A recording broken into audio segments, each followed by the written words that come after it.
developing a common language.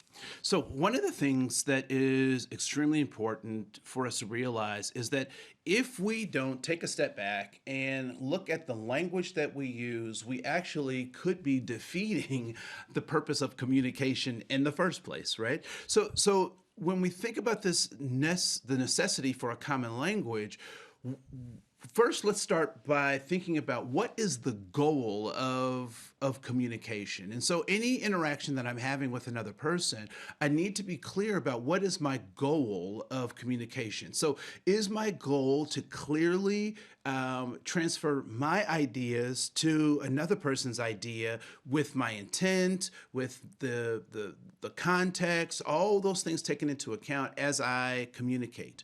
Or am I trying to teach someone something, right? Am I trying to drive home a point? And so when we think about the reasons we want to communicate, the goals of our communication, those become very important things that drive our behaviors. And so before we can even talk about what words to use or what context do I use these particular words, it's important to recognize why or what the purpose is of your communication. Right? Because that will drive your behavior.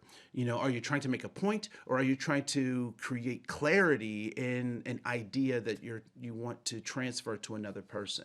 So recognizing the goal of communication is extremely important.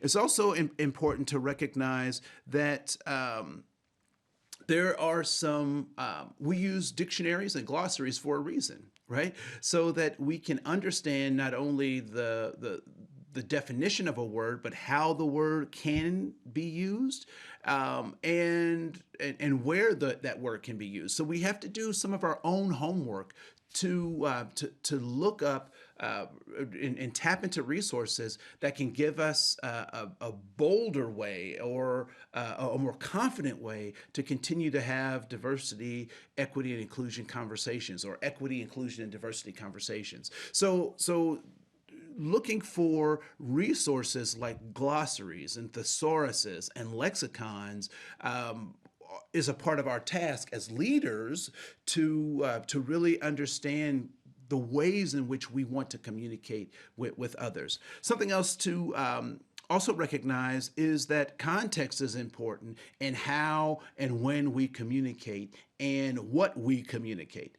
And so when you're thinking about your communication, you're thinking about your goals, you're thinking about what words to use, it's extremely important to recognize the context by which you're communicating, right? And so when I talk about this notion of context, what I want you to think about is the multi-layered approaches that we oftentimes have as we're trying to communicate. So my positional power and authority within the organization sets the context for any communication that I'm going to have with another person.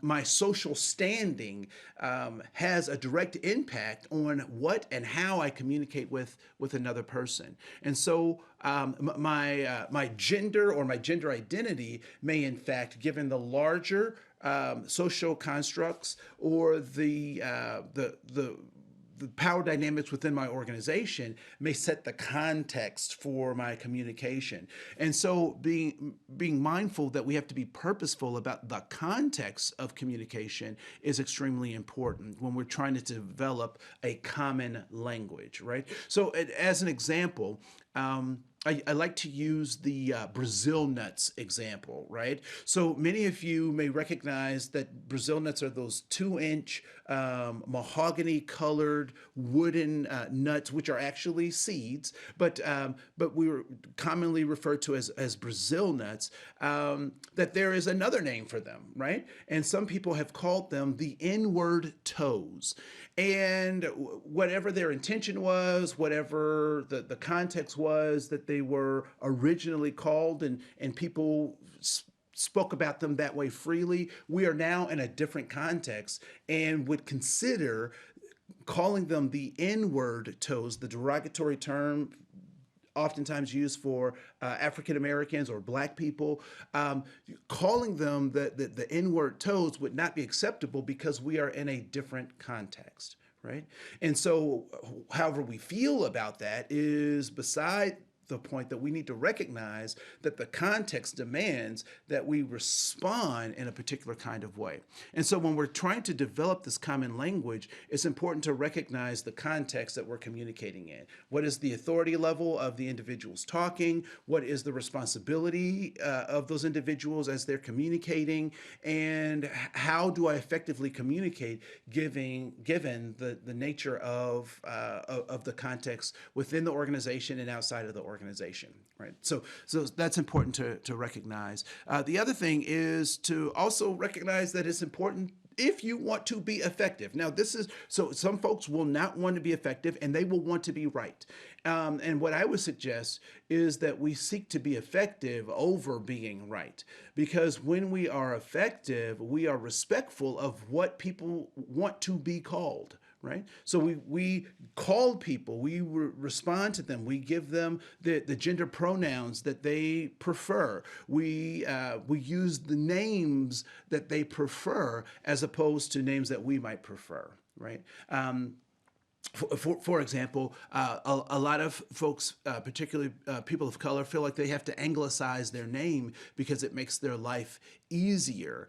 And so, or other people anglicize their name, and oftentimes we don't ask, actually, what would you like to be called? This is your name, but what would you like to be called? And respecting them enough to call them by how they would prefer. It's also important, if we're going to come to this common language place, to also recognize that we want to recognize that people are humans before they're anything else, right? So human first. So a person in a wheelchair is a person that uses a wheelchair, right? And so when we think about that, then we recognize the difference between colored people and people of color, right? So we want to make sure that we put human first, because before we're anything, we are human.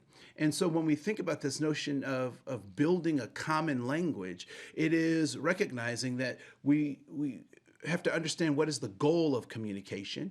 We want to recognize the context and the power dynamics involved in communication. We want to make sure that we look for glossaries and resources that can guide us on how to communicate given a particular context, and we have to go out and get those things. They won't just fall from the sky on us. We have to seek those things out. Next, we want to recognize that we want to be respectful of what people want to be called. And then lastly, that we want to use people first language as we build this this environment, this work group, this team that is really focused on operating from a common language. My name is Andre Koen. I want to say thank you so much. Please look for the other resources that you'll find associated with building a common language. And we look forward to seeing who you become. And we'll see you in the next unit. Thanks. Bye.